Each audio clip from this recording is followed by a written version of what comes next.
Donc on va faire la correction de l'exercice 1 de la feuille d'exercice sur les ions. Dans l'exercice 1, on vous présentait les atomes suivants, c'est-à-dire le lithium, l'argon, le phosphore et l'aluminium. On vous donnait également leur numéro atomique, Z, afin que vous puissiez déterminer le nombre d'électrons et donc le nombre d'électrons du coup à l'intérieur de l'atome. On vous demandait en première question d'écrire la structure électronique, c'est pareil que la configuration électronique, et de déterminer le nombre d'électrons de la couche externe. Les électrons dans la couche externe, c'est ce qu'on appelle les électrons de valence. Alors on va démarrer avec l'atome de lithium, Li. On nous dit que le Z, il vaut 3, et donc notre configuration électronique, ça sera donc K2, L1. À chaque fois, les chiffres que vous voyez au-dessus, c'est-à-dire ici, ce sont les électrons. Si vous ne voyez pas de quoi je suis en train de parler ici, je vous conseille d'aller regarder la vidéo sur les rappels de cours. Comme ça, vous verrez un petit peu plus de quoi je parle. Ici, on vous demande le nombre d'électrons de la couche externe. Alors la couche externe, c'est la couche la plus éloignée du noyau. Dans le cas du lithium, la couche externe, ça va être le L, ici, la couche L. Et dans la couche L, on a un seul électron. Donc il y a un électron sur la couche externe.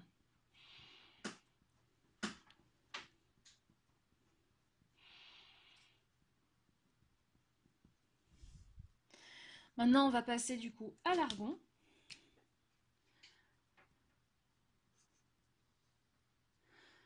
Z égale à 18.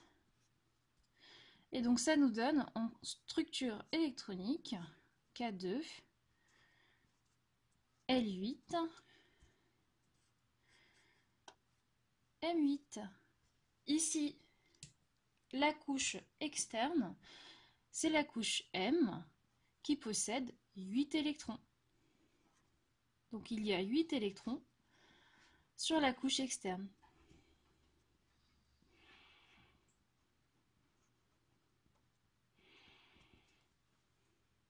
On va passer au phosphore, P, qui a un numéro atomique Z égal à 15.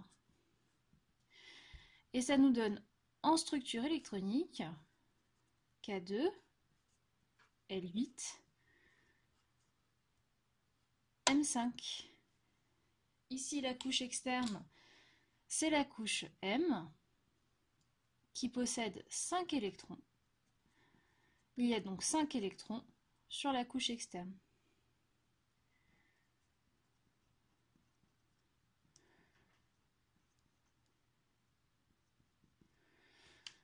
Et enfin, on va passer à l'aluminium, Al, qui a un numéro atomique Z égal à 13.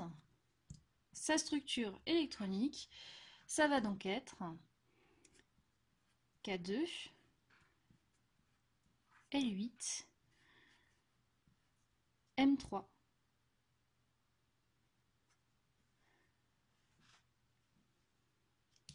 Ici, on peut voir qu'il y a 3 électrons sur la couche M. Il y a donc 3 électrons sur la couche externe.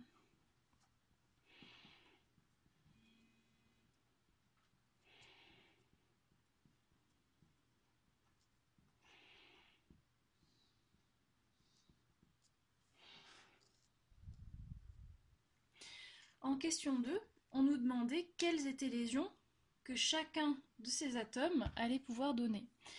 Et donc, on a vu ensemble que pour déterminer quel ion un atome va donner, il faut aller voir le tableau périodique des éléments afin de déterminer quel est le gaz rare le plus proche de l'atome. Alors, la classification périodique des éléments, je vous la montre ici.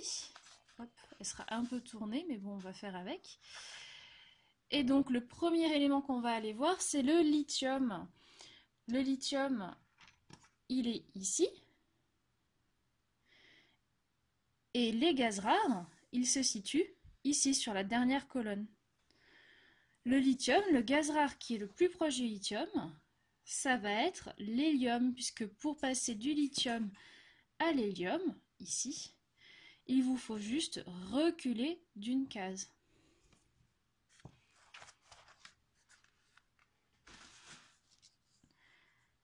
Hop.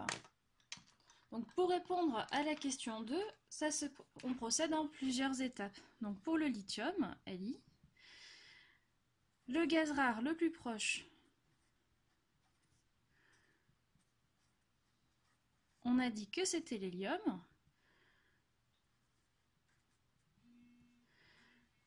Et donc quand le gaz rare le plus proche c'est l'hélium, ça veut dire qu'on va utiliser la règle du Dewey.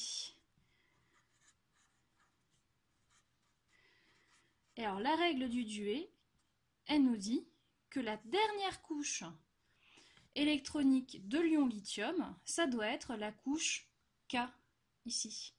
Et que cette couche K, il faut qu'elle ait au maximum 2 électrons. C'est pour ça qu'on dit la règle du Dewey. Hein? Donc,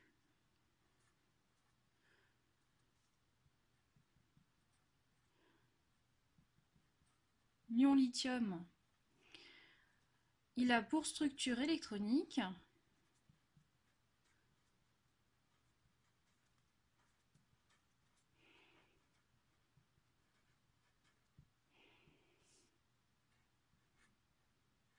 K2. Et si on compare ce K2 ici à la structure électronique de l'atome de lithium, on se rend compte que l'électron qui était sur la couche externe, en fait, ce qu'il a fait, c'est qu'il a disparu. L'ion lithium, l'atome,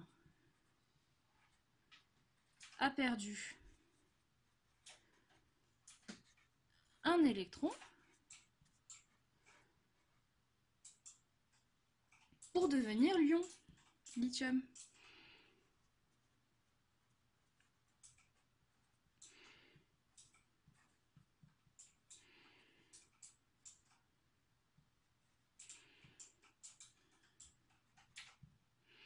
Et quand un atome, il perd un électron pour se transformer en ion, en fait, il perd une charge négative. Et s'il perd une charge négative, ça veut dire que l'ion,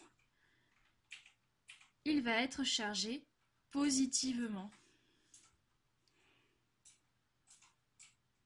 Et un ion chargé positivement,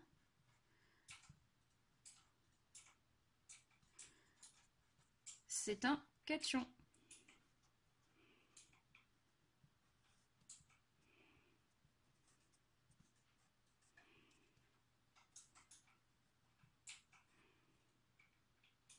Son symbole, on va garder le symbole du lithium, mais il va falloir signifier qu'il est devenu l'ion lithium et qu'il est devenu positif. Il est devenu une fois positif puisqu'on n'a perdu qu'un seul électron. Son symbole, ça sera donc Li+. Ici, les mots-clés que vous devez avoir, c'est le gaz rare le plus proche, c'est l'hélium. On va respecter du coup la règle du Dewey. On a donc une structure électronique pour l'ion lithium qui va être de K2. L'atome, il a perdu un électron. L'ion lithium, du coup, il est positif et c'est un cation. Et vous pouvez dire que du coup, son symbole, c'est Li+. On va maintenant faire de même pour les autres atomes qui vous sont présentés.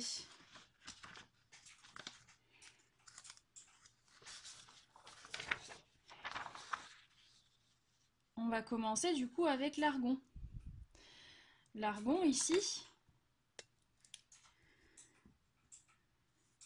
sa structure électronique, c'est la suivante, K2, L8, M8. Et donc il va falloir regarder quel est le gaz rare le plus proche de l'argon.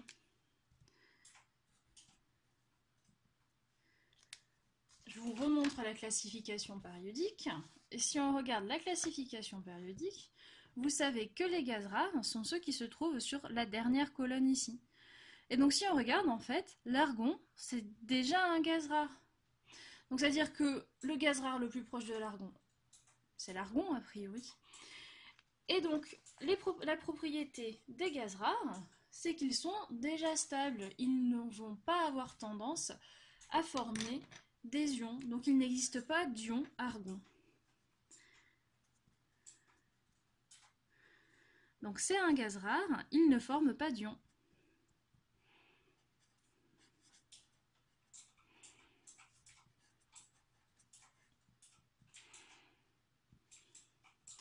On va pouvoir passer du coup au phosphore, P.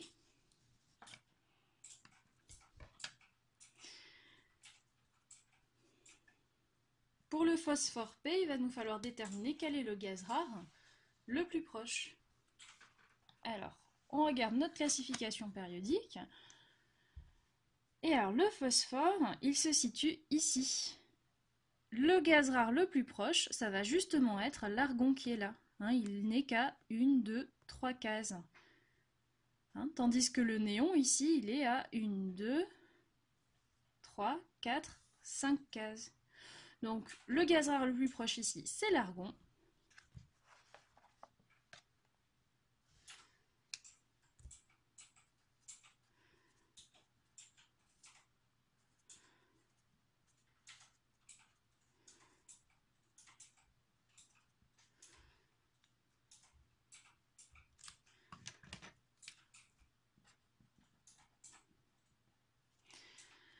Et donc, la règle qu'on va vouloir respecter, ça va être la règle de l'octet, pardon.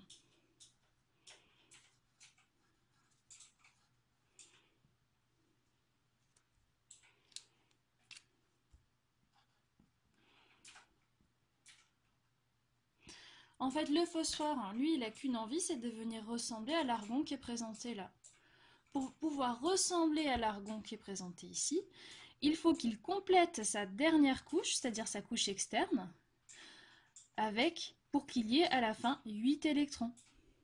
Et donc, si on veut respecter la règle de l'octet, eh bien, il faut que notre ion phosphore, il ait une configuration électronique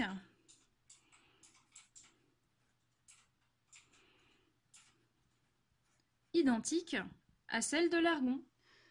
C'est-à-dire, du coup, K2, L8, M8. Et si on compare nos deux structures électroniques ici, c'est-à-dire celle de l'ion et celle de l'atome, on remarque qu'entre les deux, ici sur la couche M, on a rajouté 3 électrons.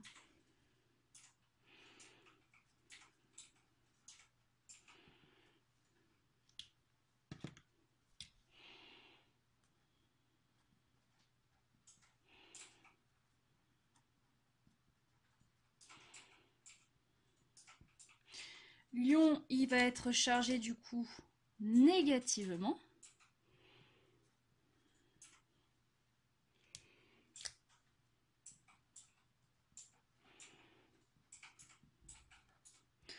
On dit du coup que c'est un anion.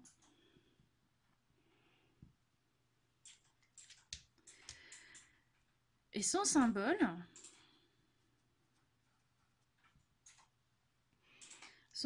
ça va être du coup le symbole ici du phosphore, P. Et on a ajouté 3 électrons, ça veut dire qu'on a ajouté 3 charges moins. Donc ça sera P3-.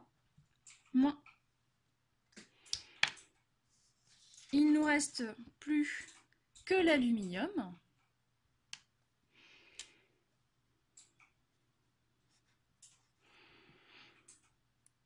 Et on va regarder quel est le gaz rare le plus proche de l'aluminium.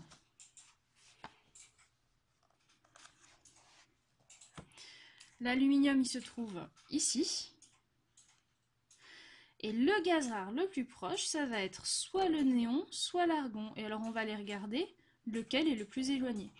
Pour arriver jusqu'à l'argon, il nous faut faire 1, 2, 3, 4, 5. On doit se déplacer de 5 cases.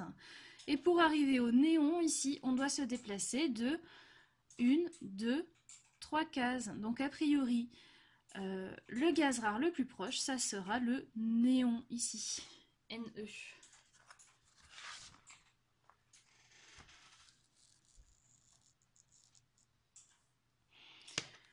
Donc, le gaz rare le plus proche, on a dit que c'était le néon.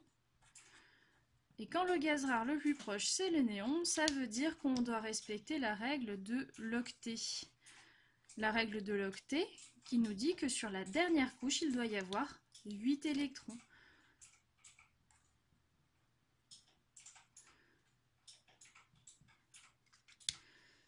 Et donc notre ion aluminium,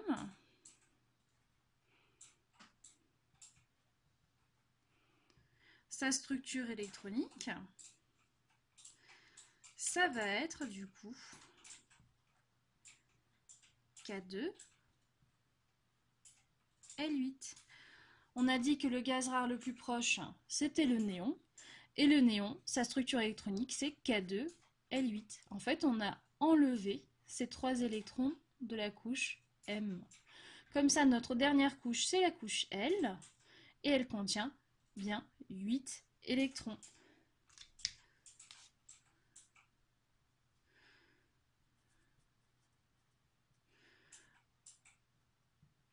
On a donc perdu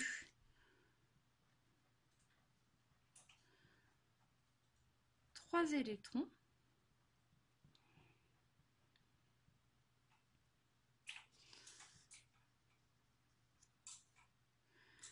Notre ion, il va être chargé positivement, puisque on a perdu 3 charges moins.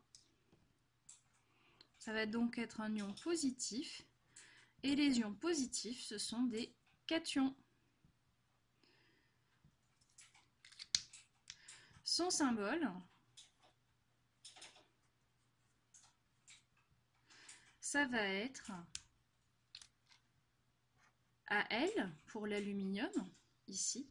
Et comme on a perdu 3 électrons, on va être chargé 3 fois positivement. Ça sera donc Al 3+.